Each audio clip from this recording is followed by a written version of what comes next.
Hello, good day, शुभ दिवस।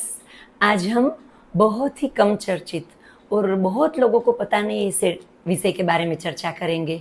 आज हम बोलेंगे सार्कोपेनिया के बारे में। सार्कोपेनिया ये क्या है? हमने तो नहीं सुना।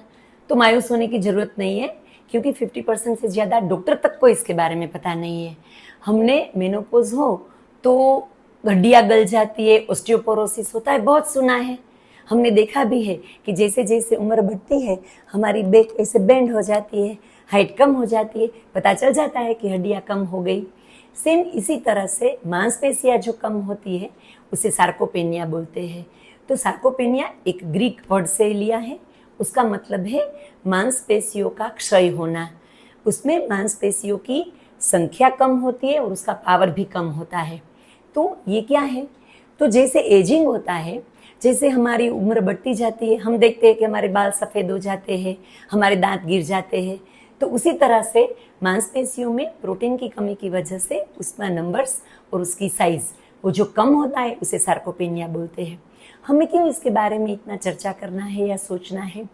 वो इसलिए कि वो भी ऑस्टियोपोरोसिस की तरह ही हमारी रोज़ाना ज़िंदगी में अड़चन कर सकता है और बहुत सी चीज़ें उससे प्रभावित होती है। तो सार्कोपेनिया उसमें मसल्स कम है, हमें पता कैसे चलेगा? तो ऐसा तो है नहीं कि जैसे हमने ब्लड से हीमोग्लोबिन का रिपोर्ट किया, पता चला कि खून की कमी है। हमने विटामिन B12 की रिपोर्ट किया, हमें पता चला कि विटामिन B12 कम है। तो मसल को जांच करने के लिए ऐसे कोई रेडीमेड रिपोर्ट्स नहीं होते हैं। हम मसल्स को देखें और उसका कार्य करने की क्षमता देखें तो पता चलता है। जैसे अगर हम हमारा हाथ देखें तो मैं यूँ हाथ को मूव कर रही हूँ, मेरे मसल्स दिख रहे हैं, तो ये मांसपेशियाँ अभी कमज़ोर नहीं है। जब वो कमज़ोर हो जाएगी वो गिर जाएगा और बहुत सा लूज दिखेगा। तो बहुत एजेड लोगों को हम इधर ट्राइसेप, इधर मसल जो आर्म मसल्स, उसमें जो ढीलापन देखते हैं उससे पता चलता है कि मसल है कम होने लगे हैं।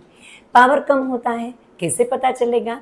जैसे हम हमेशा सालों से ऐसा करते हैं कि हमने स्नान कर लिया, हम पैंट पहन रहे हैं, एक पैर पे खड़े हुए और दूसरे पैर अंदर डाला, हो जाता है।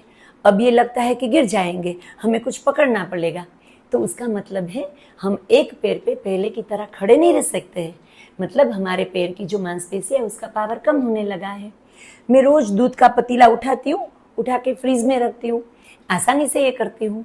अब थोड़े दिनों से ये होने लगा है कि जब मैं उठा के रखूँ तो फ्रीज के शेल्फ से वो टकरा जाता है। मुझे एहसास होता है कि मुझे और लिफ्ट करना है। तो ये थोड़ा मसल्स का पावर कम होने लगा है, उसको जताएगा।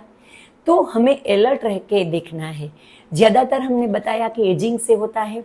तो औरतों में जो मेनोपॉज माने 50-54 के अराउंड, जो रजोनिवृत्ति यानी मासिक का बंद होना, उसके बाद ये जल्दी से आता है। उसी तरह से आदमियों में होता है एंड्रोपोज। तो उसके भी जो सेक्स हार्मोन से टेस्टोस्टेरोन है वो कम होता है, उस वजह से होता है। तो हमें इसके लक्षण क्या है पता चली, क्यों होता है पता चला, तो हम कर क्या सकते हैं इसके लिए? तो हमें यही समझना है। एक, हमने समझा कि वो प्रोटीन कम होता है तो मसल्स मास कम हो जाता है, तो हमें ज़्यादा प्रोटीन मिले उस तरह से खुराक लेना है। प्रोटीन सप्लीमेंट्स भी ले सकते हो। अगर आप नॉन वेजिटेरियन हो तो आप एग्स नॉन वेज ले सकते हो।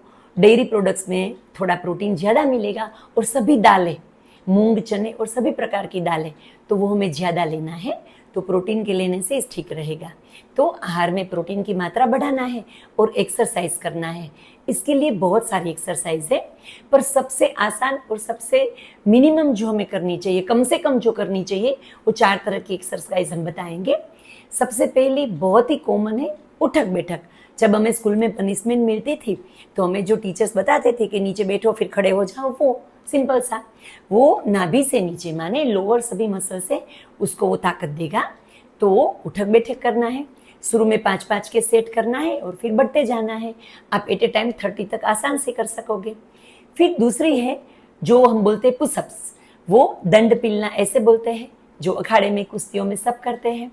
उसमें हमारे हाथ उसके बल पर मूवमेंट रहती है, तो वो नाभि से ऊपर के सभी मसल्स उसको अच्छे से एक्सरसाइज देंगे।